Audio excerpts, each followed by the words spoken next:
Assalamualaikum dan halo semuanya. Semoga kalian selalu sehat dan dilancarkan segala rezekinya dimanapun kalian berada. Film yang akan kita bahas kali ini berjudul Anan Sribala yang rilis di tahun 2024. Film ini merupakan film misteri India yang menceritakan menghilangnya seorang mahasiswi yang berakhir tewas tenggelam di sebuah dermaga. Disutradarai oleh Vishnu Vinay, Anan Sribala adalah film Malayalam yang dibintangi Arjun Asokan sebagai tokoh utamanya.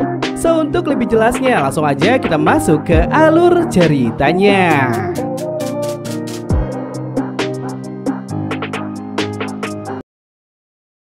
Di awal film kita akan diperlihatkan pasangan suami istri bernama Tuan dan Nyonya Joy mendatangi kantor polisi Kochi. Bersama seorang penjaga asrama, beliau mengatakan jika putri mereka bernama Merin Joy telah menghilang secara misterius. Merin merupakan mahasiswi hukum di Universitas Kochi. Dan biasanya ia selalu hadir tepat waktu di asrama pada pukul 7 malam. Namun saat ini di pukul 12 malam ia belum kunjung tiba. Dan anehnya ponselnya juga tidak aktif sama sekali.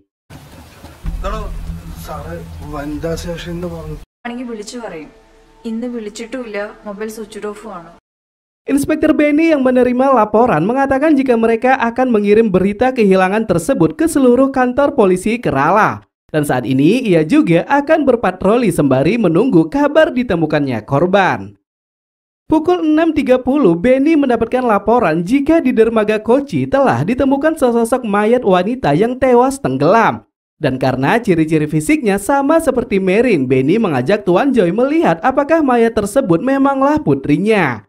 Dan tanpa disangka saat sudah berada di TKP, ternyata yang di hadapan mereka tak lain adalah Merin.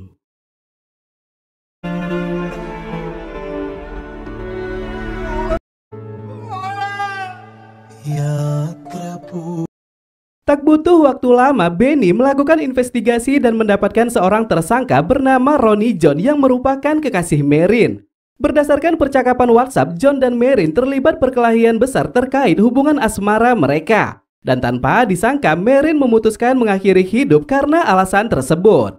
Intinya dalam kasus ini, Benny menyatakan jika Merin meninggal karena tindakan bundi. Terlebih lagi ada beberapa saksi yang mengatakan jika korban sengaja melompat dari jembatan di pukul 7 malam.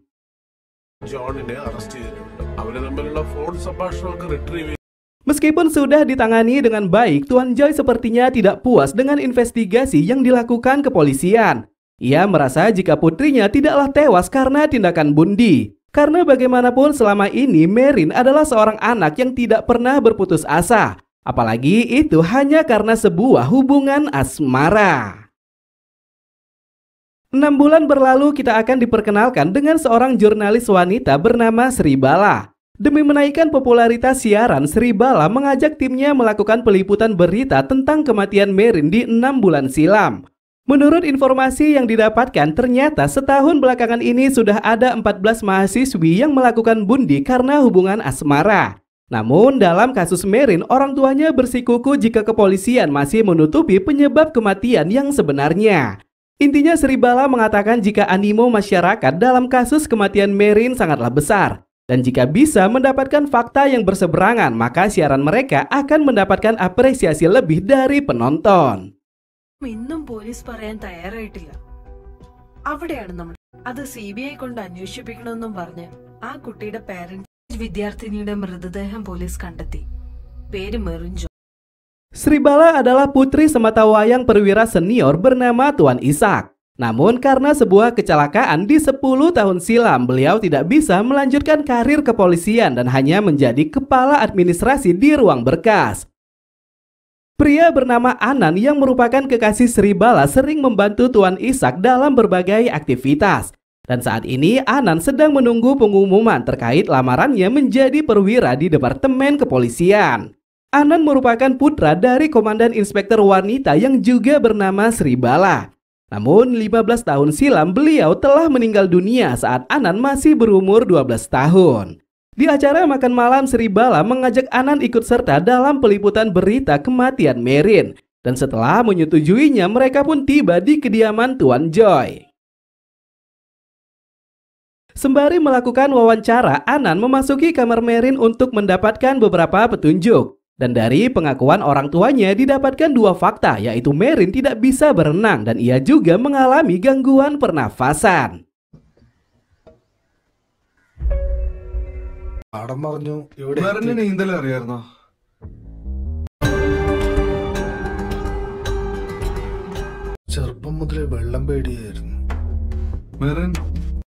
Anan meminta Tuan Joy mengeluarkan laporan FIR dan hasil laporan forensik terkait kematian Merin. Dan di sana tertulis jika kandungan air di tubuh Merin saat meninggal dunia hanyalah 150 ml. Mengingat korban sudah tenggelam selama 12 jam, Anan berpikir jika laporan tersebut tidaklah sesuai. Dan pada akhirnya Anan berkesimpulan jika Merin tidak meninggal karena tindakan bundi. Beranjak dari kasus tersebut, Anan ternyata memiliki gangguan psikologis yang membuatnya sering berkhayal bertemu dengan sang ibu. 15 tahun hidup sendiri tanpa kedua orang tua, Anan tidak bisa menghapus memori kebersamaannya saat sedang bersama beliau. Ibu, ni Sribala mola parayunnu. Di sela peliputan yang sedang berlangsung, Anan mendapatkan kabar gembira jika cita-cita terbesarnya menjadi seorang anggota polisi kini hampir terwujud. Setelah lulus ujian tertulis dan sesi wawancara, Anan tinggal mengikuti tes fisik yang dipastikan hal tersebut dapat dilampauinya. Sribala dan tim mendatangi pastor gereja yang sudah sangat mengenal kehidupan Merin.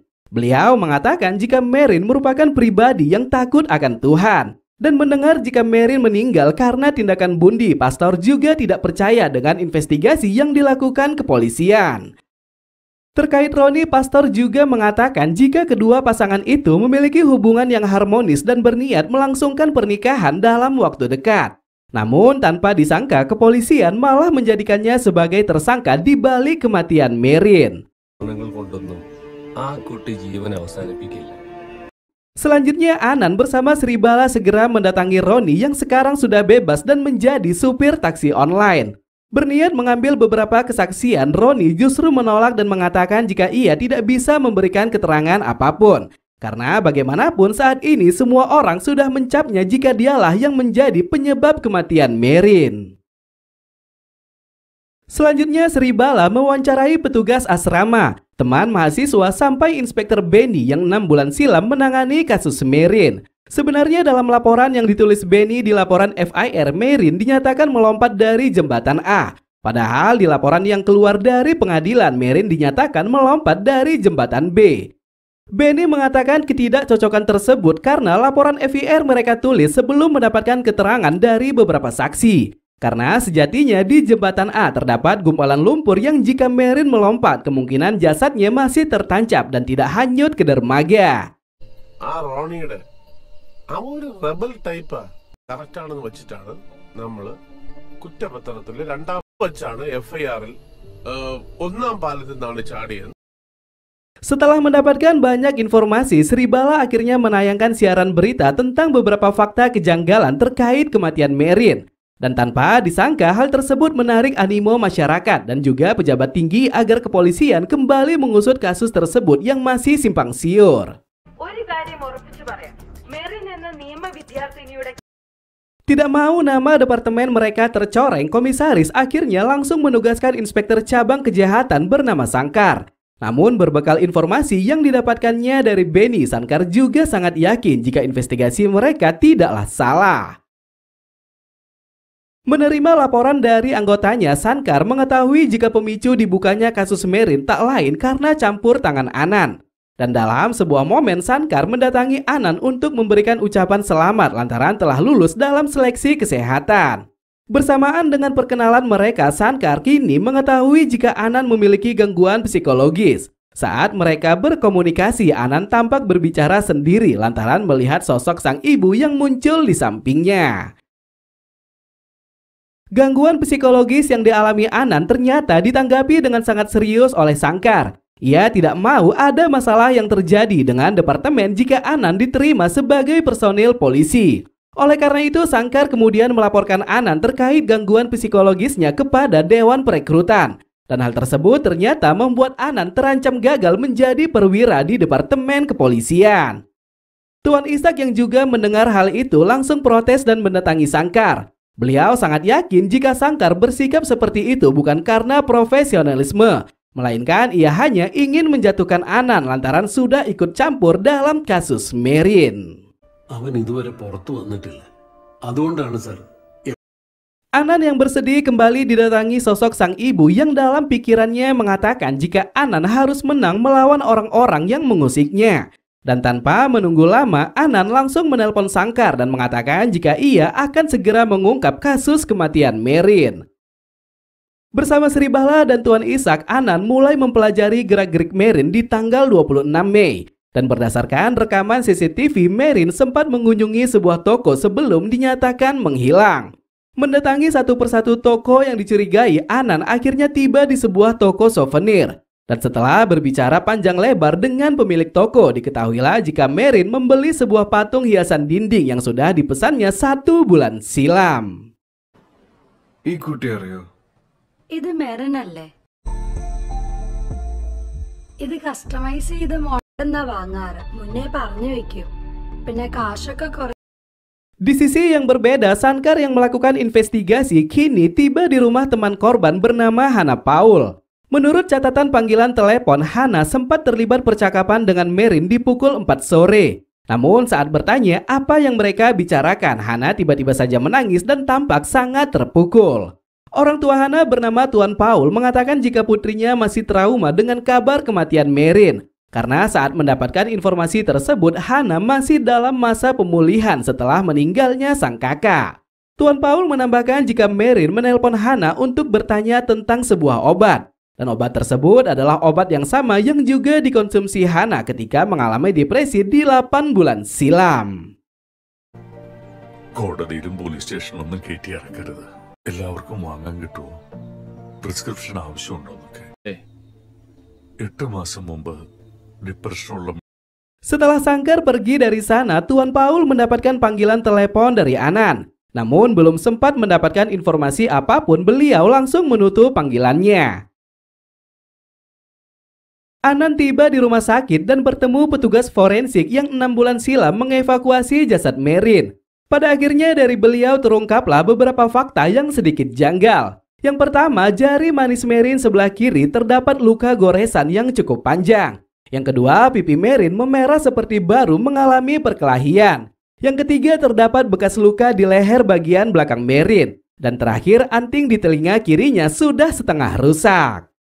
Namun walaupun begitu, petugas forensik mengatakan jika di jasad Merin tidak ditemukan adanya tanda-tanda aksi pemerkosaan. Bersama Tuan Ishak, Anan tiba di dermaga dan bertemu dengan nelayan yang pertama kali menemukan jasad Merin. Setelah interogasi panjang lebar, nelayan tersebut dengan jujur mengatakan jika ia sempat mencuri cincin Merin yang ada di jari manis.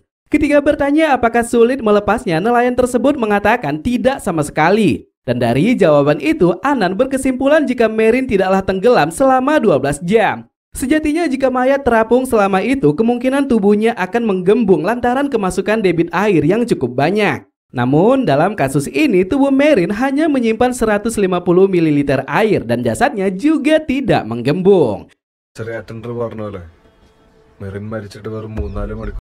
Dari sana semakin jelas jika Merin sebenarnya bukanlah tenggelam selama 12 jam. Ia kemungkinan hanya tenggelam 2-4 jam setelah kematiannya.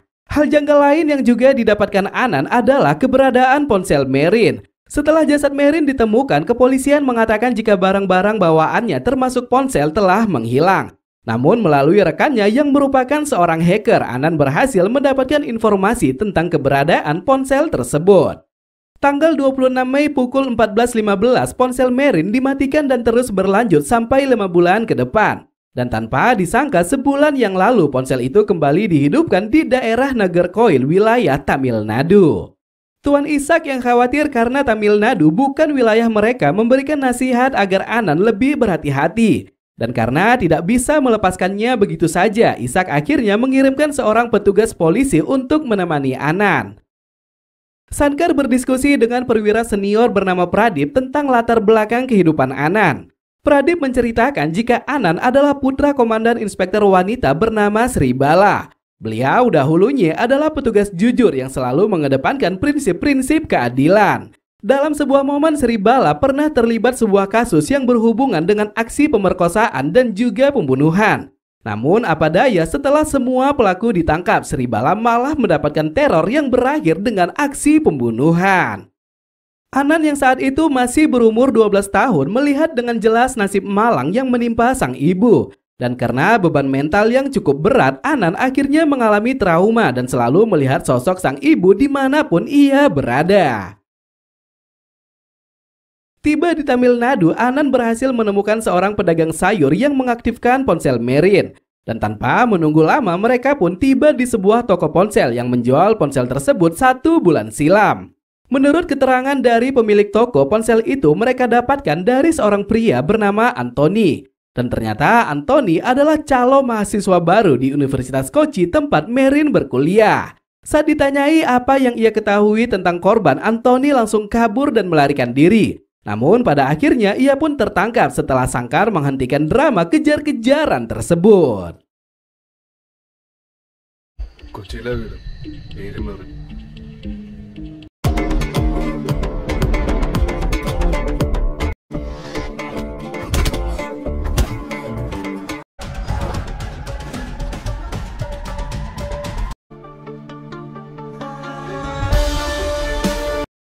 Di kantor polisi, Anthony berterus terang dan mengungkapkan jika dialah yang melakukan pembunuhan kepada Merin. Alasannya melakukan hal itu dikarenakan Merin sering menggodanya layaknya seorang kekasih. Namun ketika Gayung bersambut, Merin malah mempermalukannya di hadapan banyak orang. Intinya Anthony mengatakan jika dia melakukan pembunuhan dikarenakan perasaan balas dendam. Dan pasca kematian Merin, Anthony kemudian mengambil ponsel korban dan menjualnya setelah kasus tersebut berlalu selama 5 bulan. Anan masih tidak percaya dengan apa yang dikatakan oleh Anthony. Karena berdasarkan wawancara yang mereka lakukan, tak satupun kerabat yang mengatakan jika Anthony memiliki hubungan spesial dengan korban. Anan berpikir jika satu-satunya orang yang bisa menjawab masalah tersebut adalah Roni. Dan tanpa menunggu lama, Anan segera bergegas mendatangi kediamannya. Tiba di tempat yang dituju, ternyata Roni sedang berduka atas meninggalnya sang ibu bernama Nyonya Grace. Namun tanpa disangka saat akan menyampaikan ucapan bela sungkawa, Anan malah menemukan patung hiasan dinding yang sempat dibeli Merin di toko souvenir. Dari sini Anan semakin curiga jika tewasnya Merin pasti berkaitan dengan Roni. Akan tetapi saat ditanya apakah Merin mengunjungi kediaman mereka di tanggal 26 Mei, Roni mengatakan tidak sama sekali.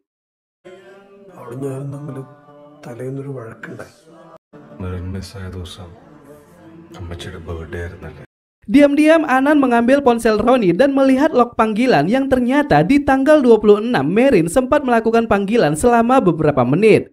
Dan karena dirasa perlu mendapatkan informasi tambahan, Anan langsung menelpon Hana dan bertanya apa yang mereka bicarakan di tanggal tersebut. Hana akhirnya buka suara tentang jenis obat yang sempat ditanya oleh Merin. Dan tanpa disangka obat tersebut adalah obat yang sama yang juga sempat dilihat Anan di dashboard mobil milik Roni. Merin miss-ആയെന്ന് വൈകിട്ട് ഹനയെ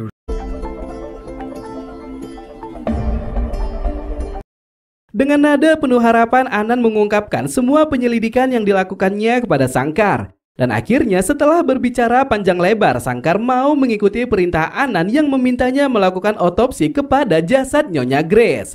Di momen ini terungkap juga jika Roni sebenarnya bukanlah anak kandung. Beliau mengadopsinya lantaran merupakan yatim piatu dan tidak memiliki siapa-siapa. Singkatnya, setelah mendapatkan persetujuan dari saudara dan saudarinya, jasad Nyonya Grace kini diotopsi. Dan setelah selesai, akhirnya ditemukanlah kandungan obat depresi sama seperti yang dikatakan oleh Hana. Penggeledahan besar-besaran kepada Roni akhirnya dilakukan oleh kepolisian. Dan Anan yang juga ikut dalam investigasi tersebut malah menemukan sebuah bukti penting, yaitu potongan anting Merin di bagasi mobil Roni. Dengan dua bukti yaitu patung hiasan dinding dan juga potongan anting, Roni akhirnya tidak bisa mengelak dengan dosa besar yang sudah dilakukannya. Dan bersamaan dengan pengakuan tersebut, scene flashback 6 bulan silam kemudian diperlihatkan. Tanggal 26 Mei, tepatnya di hari ulang tahun Nyonya Grace, Merin berniat memberikan surprise dengan menghadiahkan patung hiasan dinding. Namun saat menunggu beliau keluar dari kamar mandi, Merin malah menemukan obat depresi yang cukup banyak.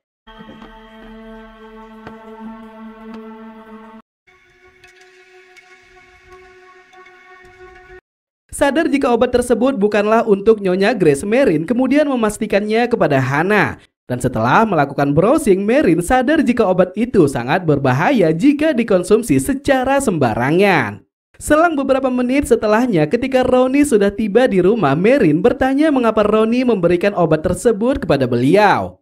Awalnya Ronnie mengatakan jika obat itu adalah obat resep yang diberikan dokter untuk mengobati kesehatan telinga Nyonya Grace. Namun saat Marin bersikeras akan menjumpai dokter yang bersangkutan, Ronnie seketika panik dan menjadi sangat ketakutan.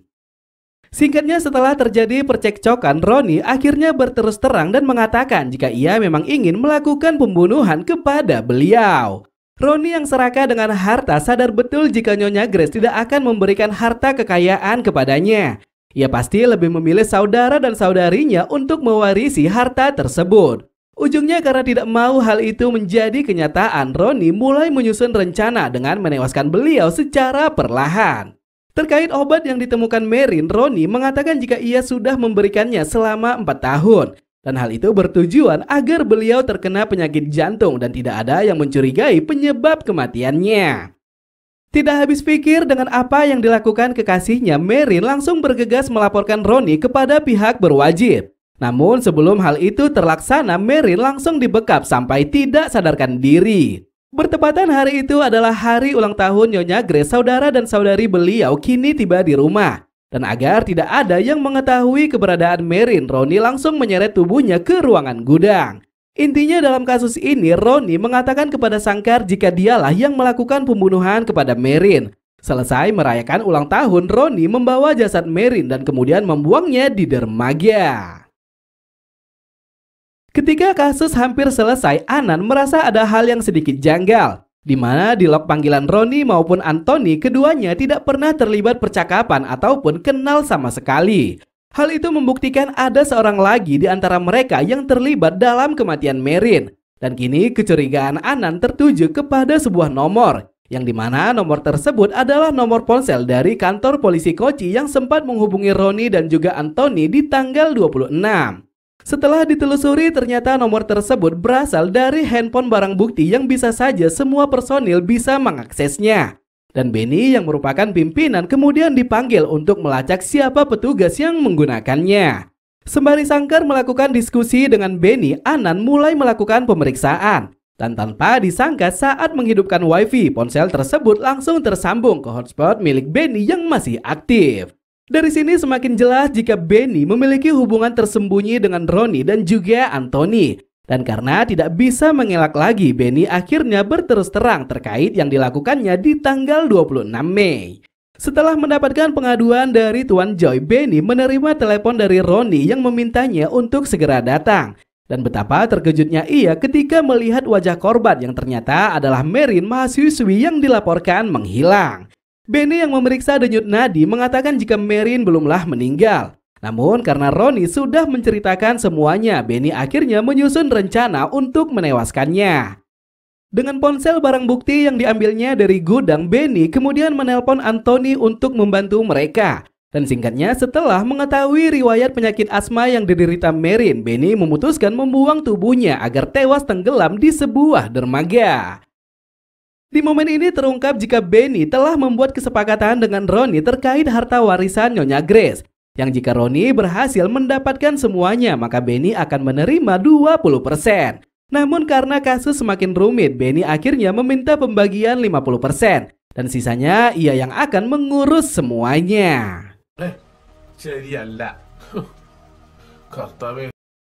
Tepatnya di pukul 2 pagi, Marin yang masih hidup kemudian dibopong dan dimasukkan ke dalam bagasi. Dan selanjutnya ketika sudah tiba di dermaga, mereka kemudian membuang dan membiarkannya tewas secara perlahan. Dengan tuntasnya kasus tersebut, komisaris dan juga Sangkar mengucapkan terima kasih yang sangat besar kepada Anan. Namun ketika ditanya apakah Anan mau bergabung dengan kepolisian, Anan menjawab tidak sama sekali. Anan mengatakan jika menjadi polisi memanglah cita-cita terbesarnya. Akan tetapi dalam hal ini ia tidak bisa melakukan terapi psikologis, yang nantinya hal tersebut bisa menghilangkan sosok sang ibu yang selalu berada di sampingnya. Di akhir film, Sangkar kembali menghampiri Anan dan bertanya di manakah ibunya berada. Dan sebelum mengeluarkan sepatah kata pun, Shankar langsung memberikan hormat akan dedikasi beliau yang tegas menegakkan keadilan dimanapun ia berada.